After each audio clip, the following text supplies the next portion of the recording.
Hello, आप सभी का स्वागत है मेरे कोडिंग बीस के वेब डेवलपमेंट के सीएसएस की वीडियो में। और आज का हमारा टॉपिक है सीएसएस डिस्प्ले प्रॉपर्टीज। तो सीएसएस डिस्प्ले प्रॉपर्टी क्या होती है और क्यों जरूरत पड़ती है, इसके समझने के पहले आपको मैं कुछ बताना चाहता हूं कि हमने जाना था एचटीएमएल इनलाइन और ब्लॉक एलिमेंट के बारे में एचटीएमएल में। तो क्या होता है इनलाइन और ब्लॉक एलिमेंट? तो ब्लॉक एलिमेंट वो एलिमेंट्स होते हैं जो मैक्सिमम स्ट्रेस होते हैं और ज्यादा से ज्यादा स्पेस लेते हैं आपके एचटीएमएल में, और इनलाइन एलिमेंट वो होते हैं जो अपने स्पेस के अकॉर्डिंग, अपने साइज के अकॉर्डिंग उतना ही स्पेस लेते हैं, ज्यादा नहीं लेते हैं।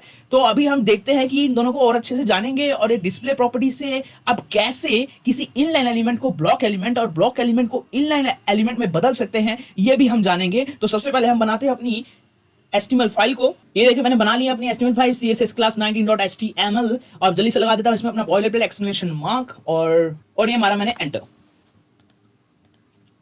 जल्दी से उसके साथ टाइटल भी लेते हैं इसको। क्लास 19 की टाइटल दे दी है मैंने इसको। और उसी के साथ आपको पता है मैं स्टैटिक फोल्डर में जल्दी से बनाऊंगा अपनी सीएसएस फाइल। नाम मैं सेम देने वाला हूं ताकि मुझे किसी तरह की कोई कंफ्यूजन ना हो फाइल को ऐड करते समय। तो ये एक सीएसएस फाइल है, इसलिए लास्ट में इसके .css। ठीक है, तो मैंने सीएसएस फाइल भी यहाँ पे क्रिएट कर लिया, आप देख चुके हैं। अगला आप सभी जानते हैं मैं लिंक करने वाला हूं अपने सीएसएस फाइल को अपने एचटीएमएल फाइल में। ये लिंक लगाया मैंने और यहाँ पे डालूंगा मैं स्टैटिक फोल्डर, क्योंकि वो लोकेशन डाल रहा हूं मैं अपनी फाइल का। स्टैटिक फोल्डर के अंदर है मेरी फाइल स्टैटिक फोल्डर, और क्लास जो फाइल का नाम है css class 19.css मैंने लगा दी है। और उसी के साथ साथ अपने बॉडी पे चलते हैं और यहाँ पे लगाऊंगा मैं div एक ब्लॉक एलिमेंट। और ब्लॉक एलिमेंट के अंदर मैं लगाने वाला हूं आज एक पैरा, जिसके अंदर, जिस पैरा के अंदर मैं दो ऐसे वर्ड्स लूंगा जो एकदम एक दूसरे के कॉन्जुगेट होंगे, एक साथ होंगे, और उन दोनों पे मैं अलग अलग स्पैन एलिमेंट लगाऊंगा और उन्हें क्लास दूंगा और उन्हें अलग अलग स्टाइल देके उनको उनकी प्रॉपर्टी को चेंज करके आपको दिखाऊंगा। उसे एक मैं इनलाइन बनाऊंगा, उसे ब्लॉक एलिमेंट में बनाएंगे और फिर हम जानेंगे कि इनलाइन ब्लॉक एलिमेंट प्रॉपर्टी क्या होती है, हम वो भी देके देखेंगे। तो सबसे पहले हम लगाते हैं अपने पैरा को, और उससे भी पहले मैं यहाँ पे लगाऊंगा एक हेडिंग h3 और दे देता हूँ डिस्प्ले। मैं एक एक करके सारी प्रॉपर्टी बताऊंगा। मैं पहले डिस्प्ले इनलाइन के बारे में बताना चाहूंगा आपको। डिस्प्ले इनलाइन, और उसी के साथ साथ नीचे एक पैरा लगा देते हैं, पैराग्राफ। इसके अंदर लगा दूंगा lorem। और अपने यहाँ पे जाते हैं कमांड पैलेट में और यहाँ पे हम क्या करेंगे, टॉगल वर्ड पे क्लिक कर देंगे ताकि हमारा सारा कंटेंट अरेंज हो जाए, कुछ भी स्क्रीन के बाहर ना जाए और आपको सब विजिबल हो। तो ये मैंने कर दिया है, ये भी मेरा हो गया। अब हम गो लाइव पे क्लिक करके आपको दिखा देता हूँ कि कैसा दिख रहा है। ये देखिए मेरी गो लाइव भी मैंने क्लिक किया और ये मेरा लोकल सर्वर स्टार्ट हो गया और मेरी फाइल यहाँ पे ओपन हो गई है। मैं इसका साइज थोड़ा बढ़ा देता हूँ। ये देखिए यहाँ पे आपको डिस्प्ले इनलाइन दिख रहा होगा और ये पैराग्राफ दिख रहा होगा। तो अब जल्दी से हम क्या करते हैं, अब इस पे जो मैंने बोला था, मैं अपने पैराग्राफ के अंदर दो स्पैन एलिमेंट लगाने वाला हूँ। दो कोई भी वर्ड उठा लेता हूँ मैं, मान लीजिए इस वर्ड को ले लेता हूँ और दूसरा वर्ड मैं इसे ले लूँगा। तो दो स्पैन एलिमेंट, दोनों में अलग अलग वर्ड डाल दूंगा, इन्हीं वर्ड को डाल दूंगा। तो यहाँ पे स्पैन एलिमेंट लगा रहा हूँ मैं। और उसी के साथ एक काम करते हैं, अब इसके अंदर इस वर्ड को उठाते हैं और इसके अंदर डाल देते हैं एक वर्ड को। मैं Ctrl+X कर रहा हूँ कट, और इसके अंदर कर दूंगा पेस्ट, Ctrl+V, ये हो गया। और उसी के साथ साथ एक काम करते हैं, इसे क्लास दे देते हैं ताकि याद रख सकें। तो मैं इसे क्लास देने वाला हूँ क्लास A। ये तो हमारा एक स्पैन एलिमेंट, और उसी के साथ साथ एक दूसरे स्पैन एलिमेंट को भी लेते हैं, इसके साइड वाले को ही। ये देखिए मैंने स्पैन एलिमेंट दोबारा लिया है। और अब मैं क्या करूँगा, इसमें इस वर्ड को इसके अंदर डाल देता हूँ, Ctrl+X, और इसके अंदर डाल दिया। ऐसा करने से आपके पैरा में अभी तो किसी तरह की कोई चेंजेस नहीं आएगी, क्योंकि हमने जो स्पैन एलिमेंट लिए हैं उसको अब तक कोई स्टाइलिंग वाइलिंग दी नहीं है। स्टाइलिंग के बाद हम जो भी चेंजेस करना चाहें उस वर्ड को, जो भी हम करना चाहें वो कर सकते हैं। तो इसे दे देते हैं क्लास, अब क्लास B दे देते हैं इसको। तो देख सकते हैं आपने दो स्पैन एलिमेंट लिए है, उसके अंदर मैंने कंटेंट को डाल भी दिया है, एक वर्ड उसमें डाल दिया है और उसका नाम मैंने A दिया है। ये पैरा मेरा स्पैन एलिमेंट हो गया, स्पैन टैग, और ये दूसरा हो गया मेरा क्लास B के नाम से। अब हम क्या करेंगे, अब अपने CSS फाइल में चलेंगे। यहाँ का हमारा काम हो गया है खत्म। एक बार मैं आपको दिखा दूँ, किसी तरह की कोई चेंजेस नहीं है, अभी हमने कोई CSS अप्लाई नहीं करी है। तो अब क्या करूँगा मैं, फटाफट क्या करते हैं, अपने जो क्लास थी हमारी पहली क्लास जो हमने यूज़ की स्पैन के लिए, उसका नाम हमने A दिया है। तो क्लास को कॉल कर रहे थे, यहाँ पे मैंने लगाया डॉट। डॉट का मतलब आपको पता है यहाँ होता है CSS में क्लास, और क्लास का नाम है A। ये देखिए डॉट है मतलब क्लास A। और यहाँ पे अब मैं जल्दी से देने वाला हूँ इसे बॉर्डर। ये देखिए मैंने बॉर्डर दे दिया है 2px सॉलिड, और बैकग्राउंड जो मेरा बॉर्डर होगा वो मैं चाहता हूँ ब्लैक कलर का। और उसके साथ साथ मैं देता हूँ इसको हाइट में देता हूँ 100 पिक्सल की। उसी के साथ विड्थ भी दे देते हैं साथ ही साथ। 100 पिक्सल की देते हैं उसको भी। और हम क्या दें, और एक काम करते हैं बैकग्राउंड कलर भी दे देते हैं ताकि वो दिखे आपको, स्पैन एलिमेंट अच्छे से दिखे, विजिबल हो, आपको कोई प्रॉब्लम ना हो दिखने में, आपको उसको ढूंढने में पैरा में। तो ये मैं उसको बैकग्राउंड कलर दे देता हूँ येलो। और उसी के साथ एक काम करते हैं, उसको कलर भी देते हैं, कलर उसका ब्लैक कर देते हैं ताकि येलो कलर में वो गायब ना हो जाए, बिल्कुल नहीं चाहता वो दिखे। बैकग्राउंड अगर येलो दे दूंगा, फिर कलर मैंने उसको ब्लैक दे दिया है। और एक बार देख लेते हैं क्या हुआ है, असर हुआ कुछ। ये देखिए जो हमारा वर्ड था उस पर बॉर्डर आ चुका है, उसका बैकग्राउंड हो चुका है, आप देख सकते हैं येलो, और उसका कलर ब्लैक ही है। ठीक है, तो हाइट और विड्थ दे चुका है मैंने, और ये देख सकिए हमारा वर्ड पे हमारा बॉर्डर आ चुका है। अब क्या होगा, अब क्या होने वाला है,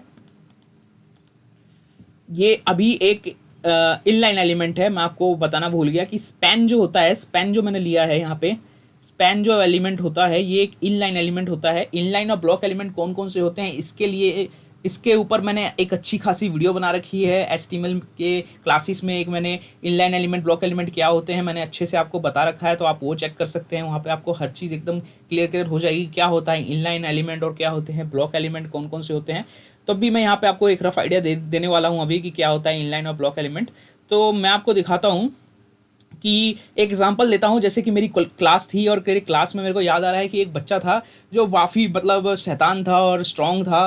तो वो क्या करता था कि वो जिस डेस्क पे बैठ जाता था उसको किसी और के साथ शेयर नहीं करना चाहता था। मतलब वो बैठ गया तो बैठ गया, वो किसी और को वहाँ पे बैठने नहीं देगा, वो पूरा डेस्क खाली रह जाए वो अकेला ही बैठेगा उसके साथ, वो किसी को अपने डेस्क पे बैठने नहीं देता था। तो वो मुझे याद आ रहा है कि वो ब्लॉक एलिमेंट था। वो कैसे, क्योंकि देखिए मैं आपको दिखाता हूँ, मेरी हेडिंग जो है, हेडिंग ऊपर अकेली है और वो देखना पूरी मैक्सिमम स्ट्रेच होकर बैठी हुई है। मतलब ये किसी और को अपने इसी लाइन में आने नहीं देगा।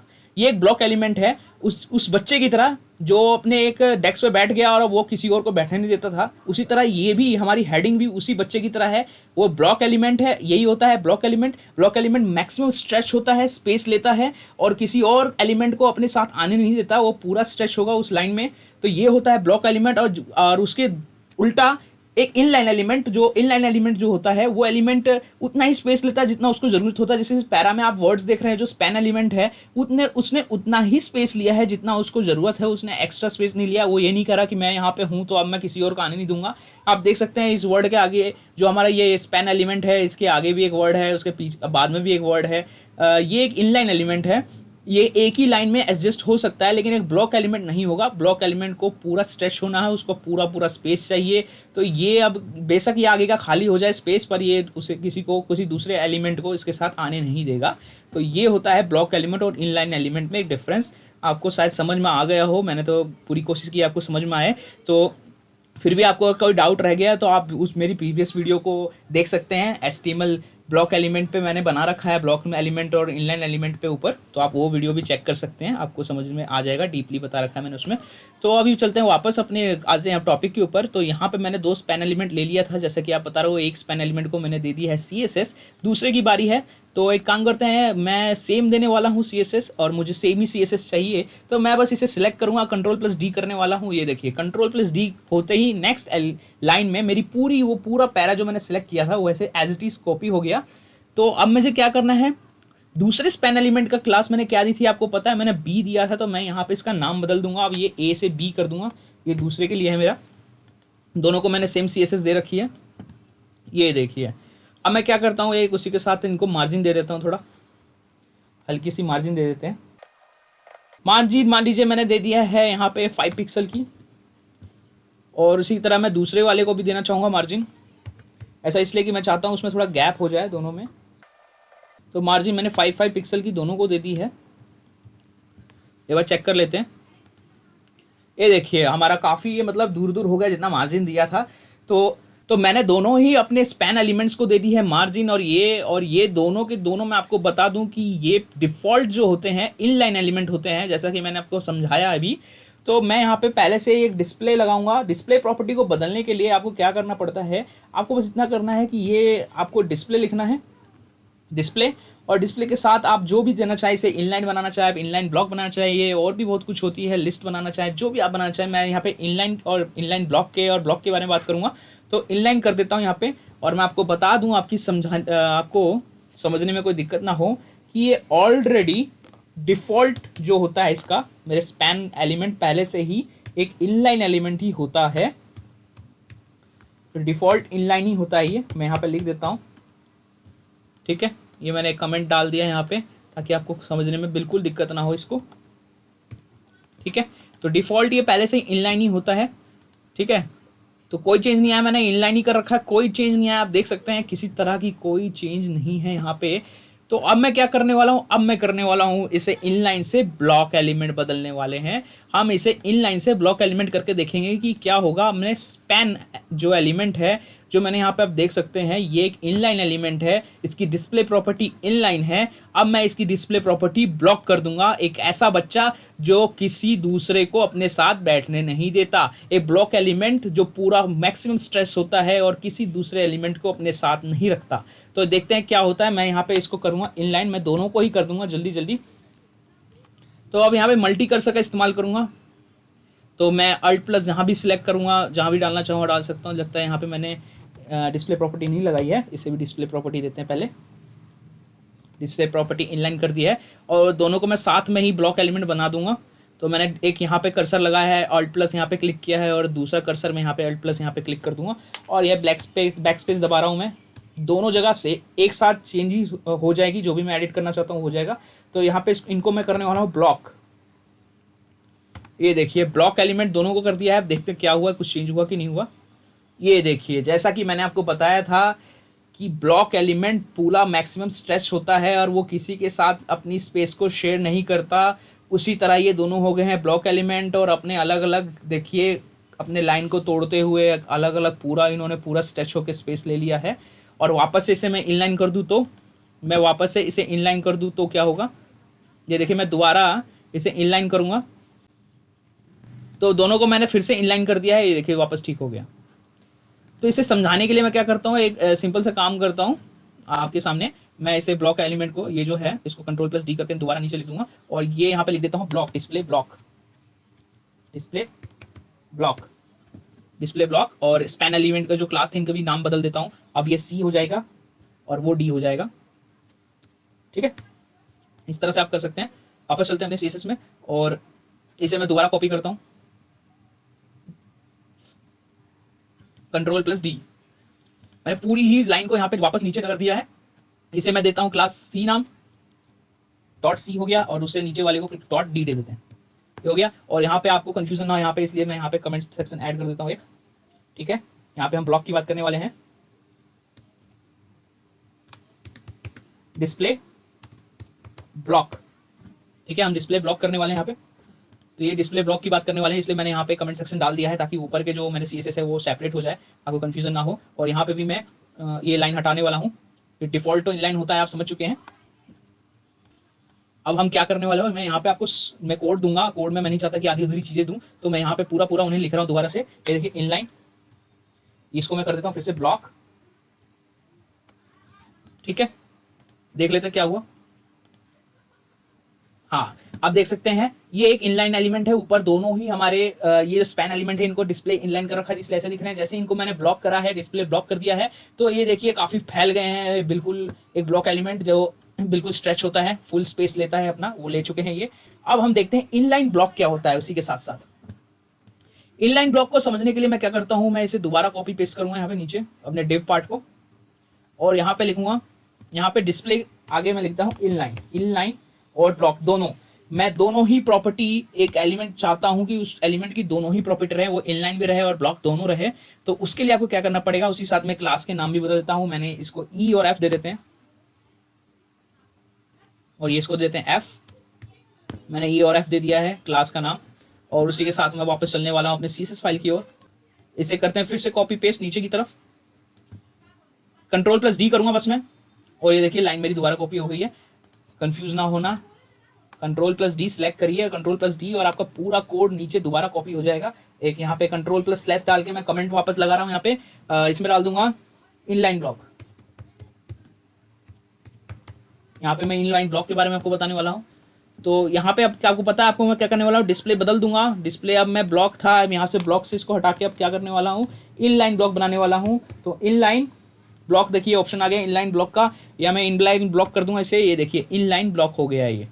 सॉरी कुछ ऐसा, ये देखिए मैंने यहाँ पे गलती कर दी। मैंने क्या किया कि यहाँ पे नाम बदलना भूल ही गया मैं। यह नाम मैं कर दूंगा ई, इसे ई बनाने वाला हूं और इसे बनाने वाला हूं एफ। तो मैंने नाम भी बदल दिया है। क्लास ई और एफ के लिए मैंने यहाँ पे इन दोनों को मैंने इनलाइन ब्लॉक एलिमेंट बना दिया है। तो देखते हैं क्या हुआ। ये देखिए, ये इनलाइन भी है और ब्लॉक भी है। ये मतलब आप देख सकते हैं कि इसे ये इनलाइन एलिमेंट की तरह भी बिहेव कर रहे हैं और ब्लॉक एलिमेंट की तरह भी बिहेव कर रहे हैं। मैं इसमें डिस्प्ले प्रॉपर्टी इनकी दोनों ही अप्लाई हो रही है, मतलब वो एक लाइन के अंदर तो हैं लेकिन स्ट्रेच हो रहे हैं। जितना उन्हें स्पेस चाहिए उतना वो स्पेस ले रहे हैं।